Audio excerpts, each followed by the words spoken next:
नमस्कार, हिंदी ज्ञान सागर चैनल पर आपका स्वागत है। आज हम इस वीडियो के माध्यम से जानेंगे कि पत्र कैसे लिखते हैं, यह कितने प्रकार के होते हैं, इनका स्वरूप कैसा होता है आदि। इससे संबंधित विशेष जानकारियों को तथा उदाहरणों को भी देखेंगे। यहाँ एक चित्र को दिखाया गया है, इससे आप क्या समझते हैं? बिल्कुल सही। यहाँ दिए गए तमाम चित्रों के माध्यम से हम अपनी बात दूसरों तक पहुंचाते हैं, परंतु इन सभी में सबसे पुराना माध्यम पत्र है, जिसके माध्यम से वर्षों से लोग अपनी बातों का आदान प्रदान करते आ रहे हैं। आज भले ही हमारे पास मोबाइल, कंप्यूटर आदि क्यों न हो, परंतु कभी-कभी आज भी हमें पत्र लिखने की आवश्यकता होती है। तो आज हम पत्र लेखन के बारे में विस्तार से जानेंगे। पत्र लेखन करते समय कुछ खास बातों का ध्यान रखना चाहिए, जैसे पत्र बोलचाल की सरल भाषा में लिखना चाहिए। पत्र की विषय वस्तु स्पष्ट होनी चाहिए। पत्र में स्थिति के अनुसार संबोधन और अभिवादन का प्रयोग करना चाहिए। पत्र की लिखावट शुद्ध व भाषा व्याकरण सम्मत होनी चाहिए। पत्र का आरंभ व विस्तार आवश्यक सूचनाओं पर आधारित होना चाहिए। पत्र लेखन दो प्रकार के होते हैं। पहला है अनौपचारिक पत्र तथा दूसरा है औपचारिक पत्र। अनौपचारिक पत्र को घरेलू या व्यक्तिगत पत्र भी कहते हैं। ये पत्र अपने परिजनों, मित्रों, प्रियजनों आदि को लिखे जाते हैं। औपचारिक पत्र को बाहरी पत्र भी कहते हैं। ये पत्र उन लोगों को लिखे जाते हैं जिनसे हमारा कोई परिचय या जान पहचान नहीं होती। ये पत्र प्रधानाचार्य, पुस्तक विक्रेता, संपादक आदि को लिखे जाते हैं। विशेष औपचारिक पत्र को दो भागों में बांटा जाता है, जैसे पहला है आवेदन या प्रार्थना पत्र। अवकाश, छात्रवृत्ति, शुल्क माफी, नौकरी के लिए दिए गए आवेदन पत्र इसके अंतर्गत आते हैं। दूसरा है व्यावसायिक पत्र। व्यवसाय से संबंधित पत्र, जैसे ग्राहक, दुकानदार, प्रकाशक, कंपनी या उद्योग जगत के बीच का पत्राचार इसके अंतर्गत आते हैं। आज हम पत्र लेखन के अंगों के बारे में जानेंगे। पहला है पत्र लिखने वाले का पता तथा तिथि। पत्र के ऊपर बाएं कोने में लिखा जाता है। निजी पत्रों में पता नहीं लिखा जाता, लेकिन व्यावसायिक और कार्यालयीन पत्रों में पते के साथ प्रेषक का नाम भी लिखा जाता है। दूसरा है पाने वाले का नाम व पता। पत्र में बाईं ओर लिखा जाता है, जैसे सेवा में, कार्यालय अध्यक्ष, शास्त्री नगर, दिल्ली आदि। यानी कि जिसे हम पत्र लिख रहे हैं उसका भी पता हमें हमारे पते के नीचे लिखना होता है। विषय संकेत। औपचारिक पत्रों में यह आवश्यक होता है कि संक्षेप में विषय शीर्षक देकर पत्र का प्रारूप बताया जाए। ध्यान रहे कि यह निजी पत्र या अनौपचारिक पत्र में लिखना आवश्यक नहीं होता। चौथा है संबोधन। जिसे पत्र लिखा जाता है उसे संबंध के अनुसार उपयुक्त संबोधन शब्द द्वारा संबोधित किया जाता है। पांचवा है अभिवादन। निजी पत्रों में बाईं ओर संबोधन शब्द के नीचे अभिवादन शब्द जैसे नमस्ते, नमस्कार, सादर प्रणाम आदि लिखा जाता है। छठा पॉइंट है विषय वस्तु। विषय वस्तु से मूल पत्र का प्रारंभ किया जाता है। सातवां है समाप्ति। समाप्ति पर बाईं ओर लिखने वाले का पढ़ने वाले से संबंध और नाम लिखा जाता है, जैसे औपचारिक पत्र में शिष्य, शिष्या, आपका आज्ञाकारी। आठवां और अंतिम है हस्ताक्षर और नाम। पत्र में भेजने वाले के हस्ताक्षर किए जाते हैं। यदि परीक्षा में पूछे गए प्रश्न में व्यक्ति का नाम न दिया गया हो तो उसके स्थान पर क, ख, ग लिखा जाता है। पहला है अनौपचारिक पत्र का प्रारूप।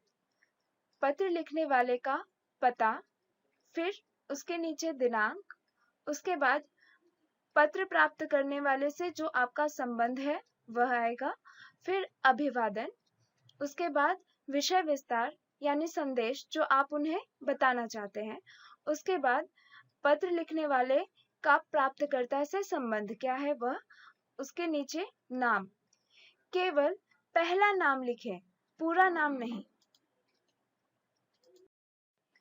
यहाँ अनौपचारिक पत्र का आरंभ और समापन दिए गए हैं, उन्हें ध्यान से देखिए।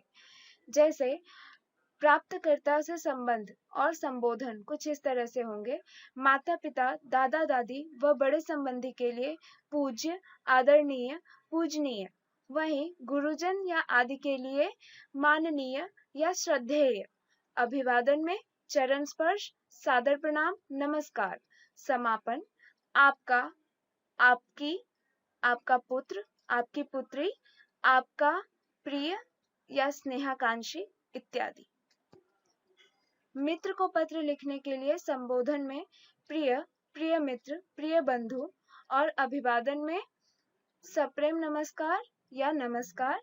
फिर समापन में तुम्हारा या तुम्हारी, तुम्हारा या तुम्हारी मित्र। अपने किसी छोटे को पत्र लिखने के लिए संबोधन में आप इस्तेमाल करें प्रिय, अभिवादन में शुभाशीष, खुश रहो या सस्नेह, समापन में तुम्हारा या तुम्हारी भाई या बहन।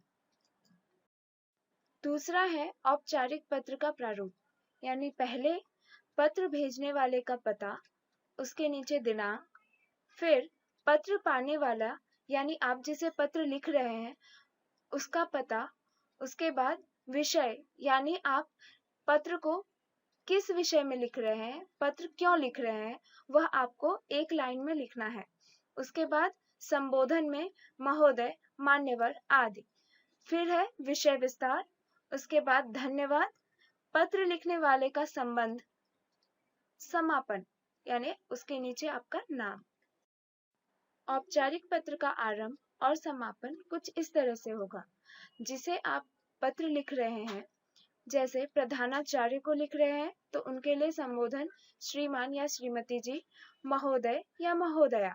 समापन में आपका आज्ञाकारी या आपकी आज्ञाकारी, शिष्य या शिष्या। अधिकारी, संपादक, प्रबंधक आदि को पत्र लिखने के लिए संबोधन में महोदय या महोदया लिखें। समापन में भवदीय या भवदीया का प्रयोग करें। विनीत, प्रार्थी आदि का भी प्रयोग कर सकते हैं। यहाँ पर महोदय शब्द में आ की मात्रा लगाने से वो स्त्रियों के लिए प्रयोग किया जाता है। दूसरा है भवदीय, लड़के इस्तेमाल कर सकते हैं और भवदीया जो है वो लड़कियां इस्तेमाल कर सकती हैं। यहाँ पर अनौपचारिक पत्र का एक उदाहरण है, अपनी माता जी को पत्र लिखकर वर्तमान परीक्षा की जानकारी दीजिए। अब यहाँ आप देखेंगे कि पहले लिखने वाले ने अपना पता लिखा है, उसके नीचे दिनांक यानी तिथि लिखी हुई है, उसके बाद लिखा गया है पूज्य माता जी, सादर प्रणाम। उसके बाद विषय विस्तार दिया गया है, आपका पत्र मिला, पढ़कर प्रसन्नता हुई तथा यह जानकर बड़ी खुशी हुई कि मीना की शादी तय हो गई और अगले साल मार्च में उसका विवाह होने वाला है। आशा है तब तक मेरी परीक्षा समाप्त हो जाएगी। इन दिनों मेरे स्कूल की परीक्षा चल रही है। आपके आशीर्वाद से परीक्षा अच्छी जा रही है तथा आशा है कि शेष बचे विषयों की परीक्षा भी अच्छी तरह से जाएगी। आप मेरे लिए चिंता न करें, मेरा स्वास्थ्य उत्तम है। पिताजी कैसे हैं? उनको मेरा प्रणाम कहिएगा। शेष कुशल है। शीघ्र ही पत्र का जवाब दीजिएगा। मीना को मेरा आशीर्वाद। उसके नीचे आपका प्यारा पुत्र मोनू। इस तरह से आपका जो भी विषय हो उसका विस्तार सीधे शब्दों में और सरल शब्दों में देने का प्रयास करें। उसके नीचे अपना नाम तथा उससे रिश्ता जो है वह देना है। इस तरह से आपका अनौपचारिक पत्र समाप्त होता है। अनौपचारिक पत्र से संबंधित यहाँ पर 2 अन्य उदाहरण भी दिए गए हैं, उन्हें आप वीडियो पॉज करके ध्यान से देख सकते हैं, पढ़ सकते हैं और उनकी सहायता से अनौपचारिक पत्र को लिखने के लिए विषय विस्तार को तथा उनके प्रारूप को समझ सकते हैं। अब हम औपचारिक पत्र का उदाहरण देखेंगे, जिसमें इसका विषय है खेल का सामान मंगवाने हेतु प्रधानाचार्य को पत्र लिखिए। परीक्षा भवन, नई दिल्ली। यहाँ पर पता नहीं दिया गया है। आपको परीक्षा में जब भी पत्र लिखना हो तो परीक्षा भवन के नाम से ही लिखें। उसके बाद दिनांक आता है। फिर आप जिन्हें लिख रहे हैं पत्र, उन्हें आप संबोधन करें, जैसे सेवा में प्रधानाचार्य, माउंटफोर्ट विद्यालय, अशोक विहार, दिल्ली। उसके बाद विषय यानी खेल का सामान मंगवाने हेतु। उसके बाद आता है महोदय। फिर विषय वस्तु। सविनय निवेदन है कि हम आपके विद्यालय में 5वीं कक्षा के छात्र हैं। कुछ समय बाद विद्यालय में वार्षिक खेल प्रतियोगिता आरंभ होने वाली है, किंतु खेलों का पर्याप्त सामान न होने के कारण हम तैयारी और अभ्यास नहीं कर पा रहे हैं। तैयारी के अभाव में विद्यार्थियों का विकास और प्रदर्शन अच्छा नहीं हो पाएगा। अतः आपसे विनम्र निवेदन है कि शीघ्र ही खेलों का समुचित सामान उपलब्ध करवाने की कृपा करें। हम आपके आभारी रहेंगे। धन्यवाद। आपके आज्ञाकारी शिष्य, कक्षा 5 के समस्त विद्यार्थी। यहाँ आपने देखा कि कैसे पहले पता दिया गया है, फिर जिन्हें हम पत्र लिख रहे हैं उनका पता, उसके बाद विषय यानी किस विषय पर आप पत्र लिख रहे हैं, फिर महोदय, उसके बाद आपका विषय विस्तार, फिर धन्यवाद, फिर आपके आज्ञाकारी शिष्य यानी जो पत्र लिख रहा है, और यहाँ पर कक्षा 5 लिखा गया है, जिसे आप अपने कक्षा के अनुसार बदल सकते हैं। औपचारिक पत्र से संबंधित यहाँ पर 2 अन्य उदाहरण भी दिए गए हैं। उन्हें वीडियो पॉज करके ध्यान से देख सकते हैं, पढ़ सकते हैं और उनकी सहायता से औपचारिक पत्र को लिखने के लिए उनके विषय विस्तार को तथा उनके प्रारूप को समझ सकते हैं। विशेष अनौपचारिक पत्र लेखन में केवल हमारा पता लिखा होता है, परंतु औपचारिक पत्र लेखन में हम जिन्हें पत्र लिख रहे हैं, हमें उनका पता भी लिखना होता है। धन्यवाद। अगर आपको मेरा यह वीडियो सहायक लगा हो तो लाइक और सब्सक्राइब करना न भूलें। साथ ही बेल आइकन पर भी क्लिक करें ताकि आपको मेरे नए वीडियो का अपडेट जल्द प्राप्त हो सके। अगर आपको किसी अन्य विषय से संबंधित वीडियो की आवश्यकता हो तो कमेंट सेक्शन में ज़रूर बताएं।